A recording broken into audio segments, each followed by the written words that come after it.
Hi, this is Heidi, episode 2, Stay in Your Lane.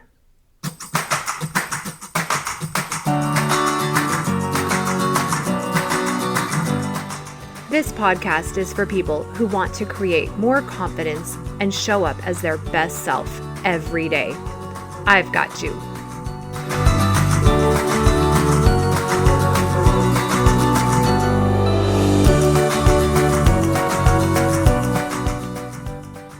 Thanks for being here, friends. I hope you got a chance to listen to episode 1, where I explained the foundation tool that I use with my clients. And I teach a lot of tools to help people manage their brains. And the concept that I want to teach you today is one of the very best. So I wanted it to be one of the first podcasts that I publish. And this concept is of staying in your lane, and it has changed me so much. And I know if you really apply this, it can really change the way you think about your life and how you interact with others.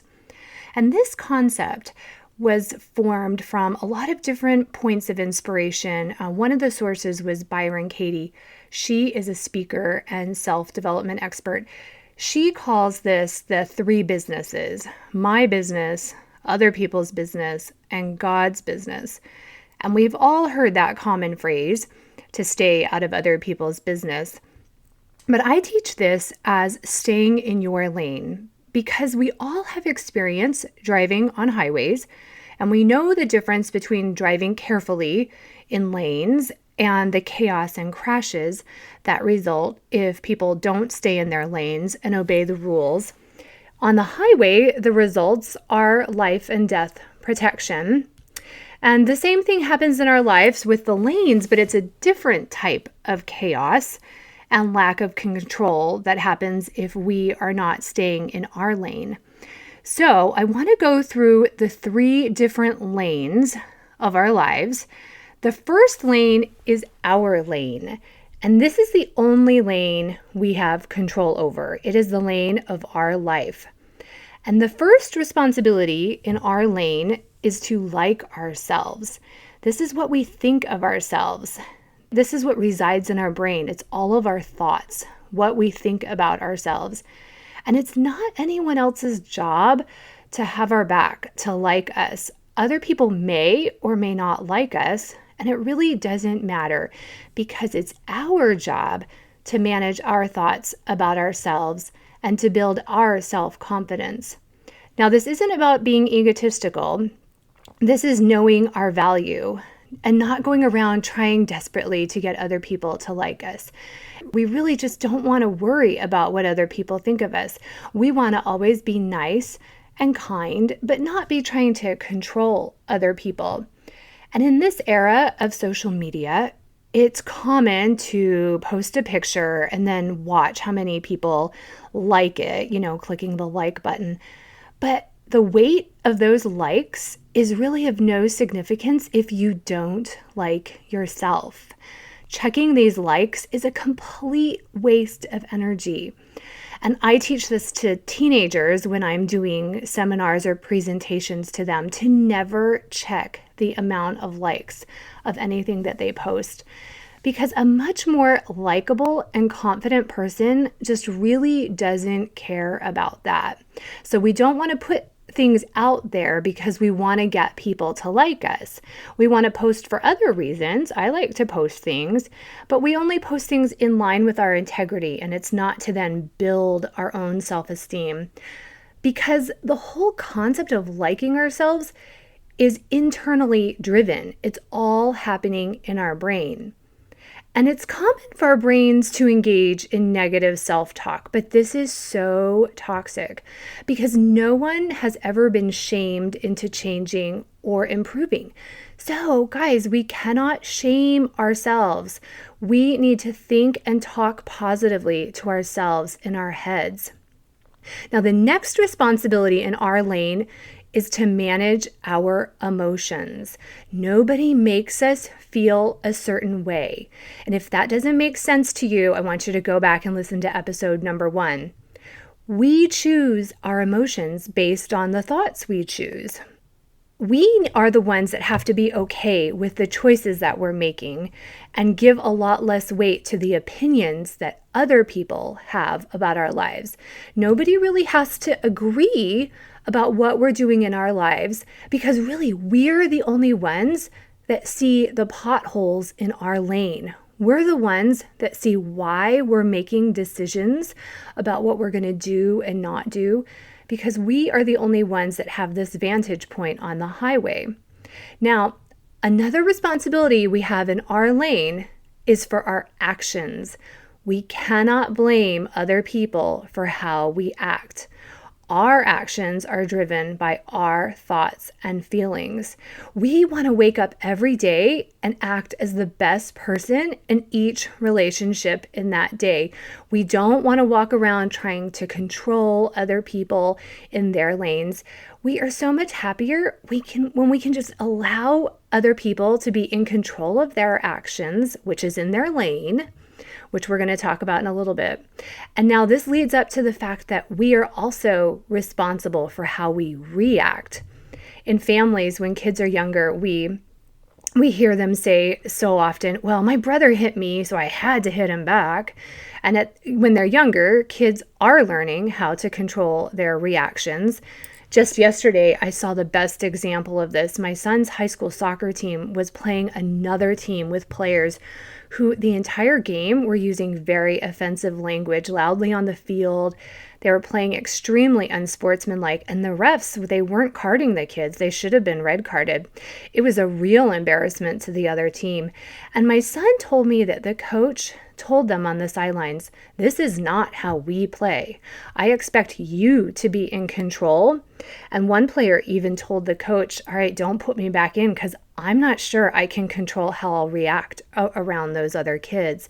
Now that is being really responsible for your lane. So we can't blame other people for our actions or reactions. We are in 100% control of both. Now, the next area that we're responsible for is how we spend our time. We get to say yes or no to every invitation or item that people try to schedule for us. So say you get several invitations, you are the only one responsible to decide, based on your calendar and knowing what your priorities are, if you can or can't do something. So you are responsible for the chaos that might occur if you say yes to everything. Other people can't see into our lanes, and they aren't the ones responsible to determine if we can or cannot do something. That responsibility lies with us. So when I ask a favor of others, I don't expect everyone to say yes. And it isn't fair to others if you say yes to everything and then blame them for how busy you are. We are the only ones to blame if we are overscheduled. Now, this can be hard at first to start saying no when you're not used to that. But I promise you, there is so much peace and quiet confidence that comes from taking back control over our time. Now, I get a lot of volunteer signups that pass in front of me or in the computer for things at church, at schools, in the community. And I used to really hate saying no to this.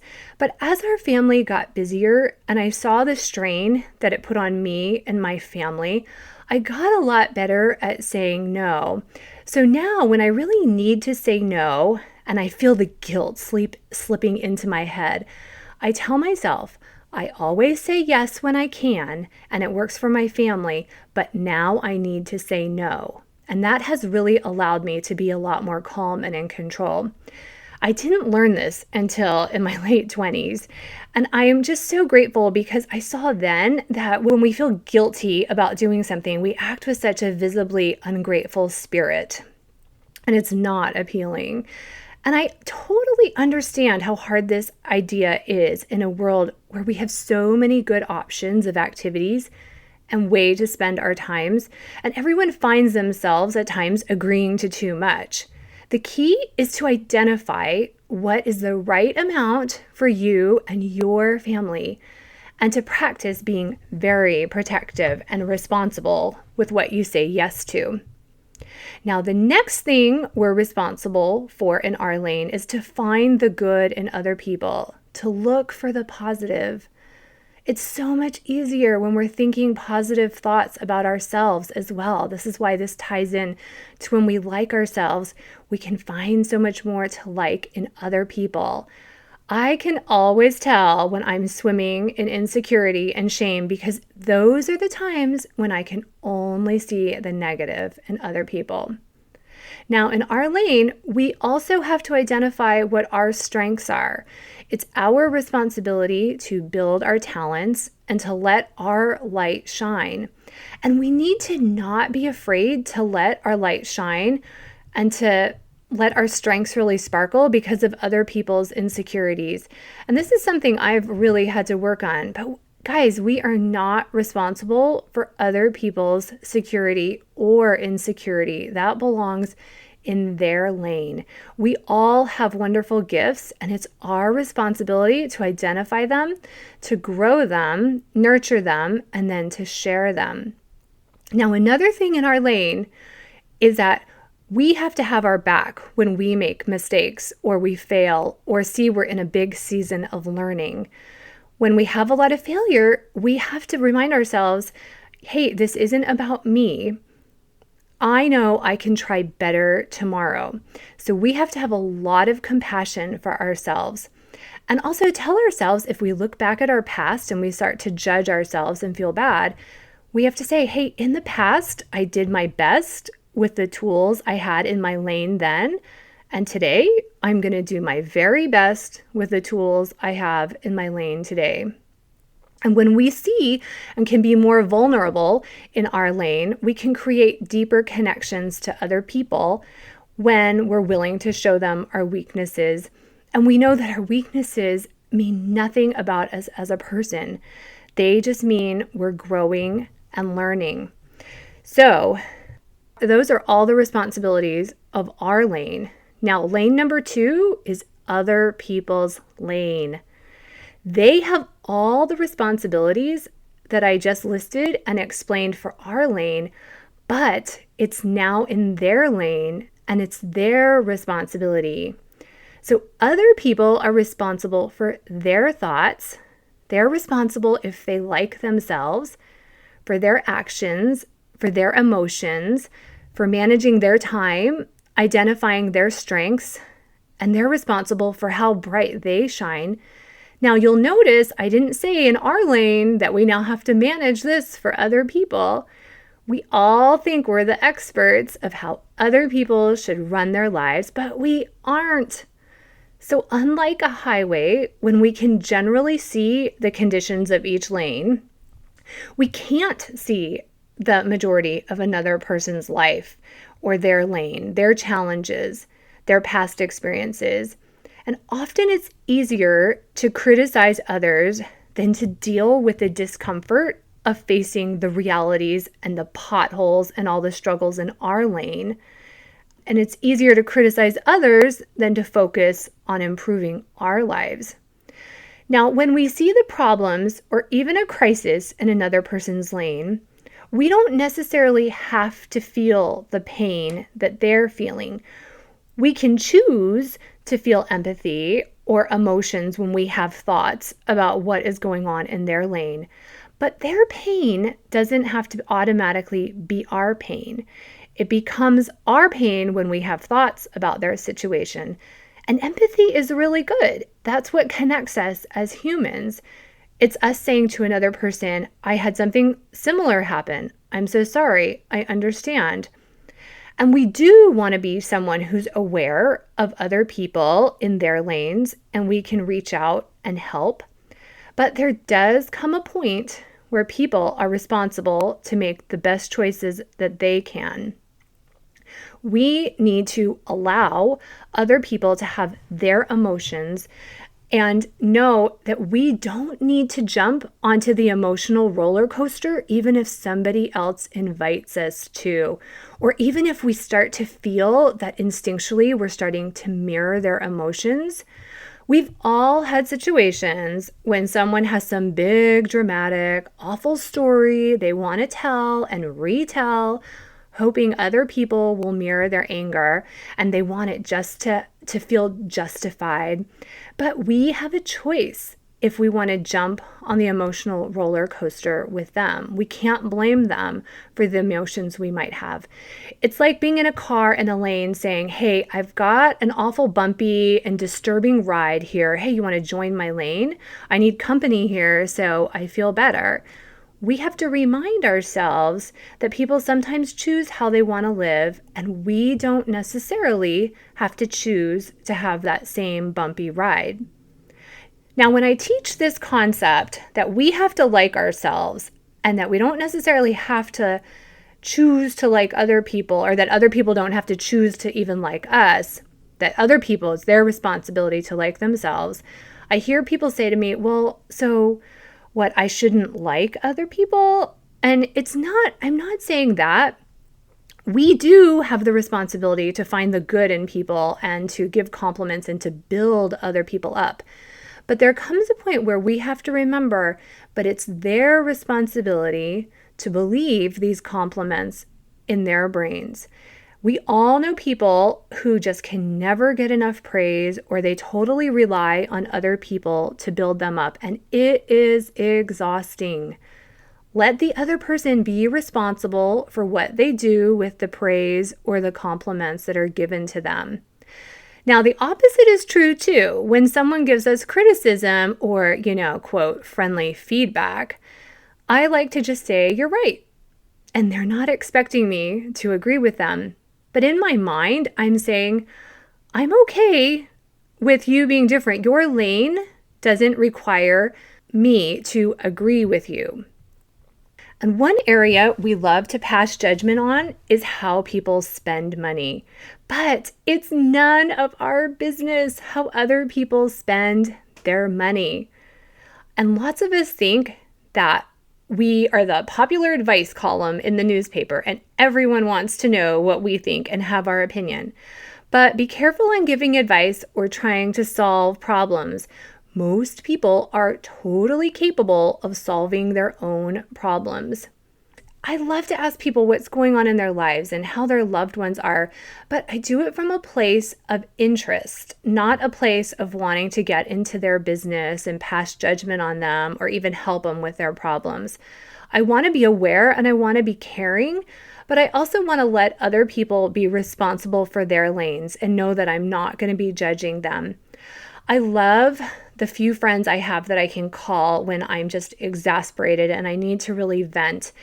And they can just say, I'm right here with you. This has happened to me.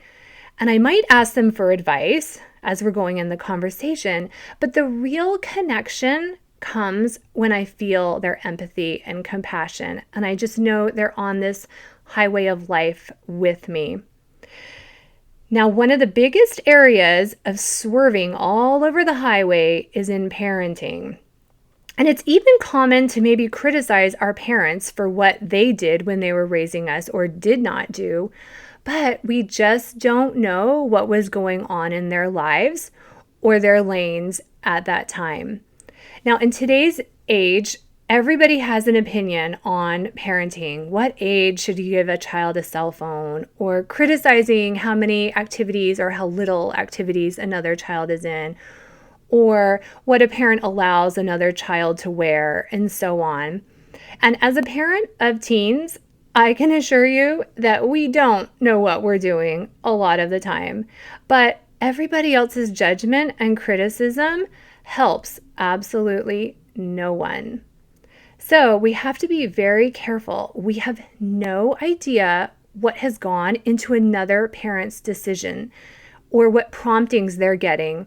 They are the ones responsible for the consequences, and we are responsible for our decisions and our parenting. Even though everyone thought they were experts until they had their own children. And once the responsibility was in our lane, it became a lot harder. Now, this exact type of judgment can be translated to every other area of life. Thinking we're the experts on how someone should handle their job or handle their divorce or handle the crisis or death in their family. I recently attended a week-long summer camp for teenage girls, which was fabulous. And when the week ended, the head camp leaders asked for our feedback from other adults. And I realized it's so important when we give feedback, even when it's solicited feedback, that we're kind and we're respectful of the energy and the opinions of others. It's just common highway courtesy in life. Now, in our home, we have referred to this concept so much that I bought a stay in lane highway sign off the internet. And it's fun to see how, as my kids are maturing and growing, I am able to shift more responsibility from my lane into their lanes. And what I'm seeing is that they always rise to the occasion and they act more maturely as I give them more responsibility, because I'm showing I trust them and I have confidence in them. And I even have confidence that they're going to learn when they make mistakes. Now, the last lane is God's lane. This includes all of the things that we are completely out of control of. So the weather, war, even though some wars are in control of a few select people. God's lane also includes illnesses that we might get in life, or even illnesses people are born with. We don't know why certain things happen in life, and we need to release control and not spend our precious brain energy trying to control it. Once we release that control, it's so freeing, and we realize, okay, I'm responsible now for how I respond to these conditions. And when we manage what we have control over, at that point, we can do so much more good in the world. Now, a few years ago, our family went on a cruise over Christmas for a week. And about the week before the cruise, I started checking the weather for all the places we'd be going. Now, it's good to always check the weather for where you're going. And at most times, there's really a benefit to maybe trying to prepare for different kinds of weather. But so often we end up using so much energy and creating so much stress and anxiety in our lives because we're ruminating over this thing that we have zero control over. And before this cruise, I spent so many hours worrying, and I had anxiety about some of the places it was showing and the bad weather. And I was getting really upset, like, oh no, we shouldn't have gone on this cruise. And stressing then about, oh no, what are we going to do if this happens? Now, in the end, it was fantastic weather every day. But even if it had been bad weather, we would have handled it at the time and handled whatever came our way. I completely wasted my energy and emotions in that deep worry over something I had zero control over. Okay, so those are the 3 lanes. And you might be saying now, okay, so what? I love a little gossip session with my friends. Okay, so here are a lot of reasons why it's important to be aware of our lanes beginning and ending, why it's important to limit all of the lane swerving that we like to do in life.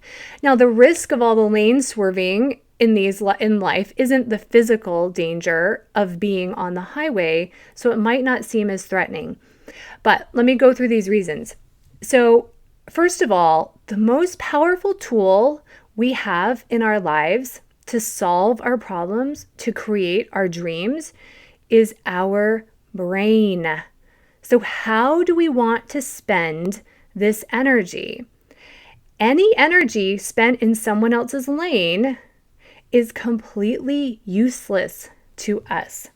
So we can spend an hour gossiping with a friend about the neighbor, or searching Facebook and the internet for the awful things going on the other side of the world, or we can spend an hour working towards goals and progressing in other parts of our lives where we have control. Now, when we do this, there might be some discomfort involved in facing our weaknesses and showing up in our world as our real self and being vulnerable. But that is a much better use of our brain energy. Everything we create in our life is a result of what we're thinking about. So we need to guard and protect our brain energy and use it wisely. Now, another reason to watch our lanes is that we have more control and there's less chaos in our lives when we use our energy to take full responsibility for our lane, our thoughts, our emotions, our time, our actions, and our self-confidence. We're a lot more present in our lives, and we can engage more with people we love and care the most for.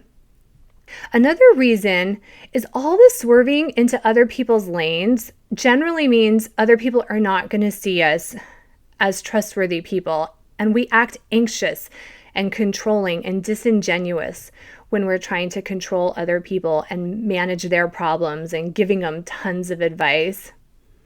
Really, the closest friends that I confide in are ones that they don't judge and they don't talk about other people with me. They really build up other people and they're very loyal and discreet. I don't see them talk about other people, so I know how they're going to guard the information they have about me. Okay, so another reason why we need to watch our lanes is that the energy we put into the world is what comes back to us. And I love this phrase. This is a better way of saying it. Your vibe attracts your tribe. So if the energy we put out into the world is full of anxiety and judging and worrying, that's a really negative vibe. And we're going to attract other people around us like that. Now, you might like that. Go ahead. You can like it. Just notice it. But then say, well, is this the tribe I really want? And if not, you might want to look around at how you manage your lane or your life and see how you can center it more on what you can control. I've noticed over the years that there are some people I just choose not to associate with for a variety of reasons. But as I've really started using this lane analogy, I can see how I subconsciously think that they have no control over the car in their lane. They're swerving all over, causing so much chaos. And I just choose not to travel near them because I don't want them swerving into my lane and causing danger. And I also find that it makes it easier to have a lot of empathy for them. And I have noticed happy and confident people are always surrounded by other happy and confident people. Another reason to be watching your lanes is that it allows us to show other people in our lives, especially our children and our spouse, that we have confidence that they can manage the responsibilities in their lane. One of the last reasons for really watching our lanes is that our worry is going to be reduced significantly when we come back to operating in our lane. Lots of times we think worrying about other people is showing love, and maybe some worry does lead us to offer help appropriately and show kindness to others in need. But most worry is us just trying to operate in other people's lanes or God's lane. Now, I know we are going to swerve into other people's lanes. And when we do that, we apologize. It's going to happen. It's called being human. But also, being a higher version of a human means taking responsibility for our actions and saying, I'm sorry. As I've applied these concepts, I first found that I was spending way too much time in other people's lanes. And then I saw how much more present I could be in my life. And I like the type of mother and wife and friend and coach and neighbor I am when I take responsibility for me, which can be hard, friends, and I allow other people to be responsible for themselves. If you'd like me to show you how this model or these tools can apply to a specific area of your life, you can sign up for a free coaching consult call at HeidiBenjaminson.com or email Heidi@HeidiBenjaminson.com. It's just 1 hour of coaching, and I can help you see and experience the world in a different way. So please subscribe to Hi, This is Heidi so you don't miss an episode. And if you could, leave me a 5-star review in iTunes or wherever you listen to podcasts so that others can find these tools as well. This work is totally worth it. Building our brains and our confidence is the best investment we can ever make. I'll see you next week.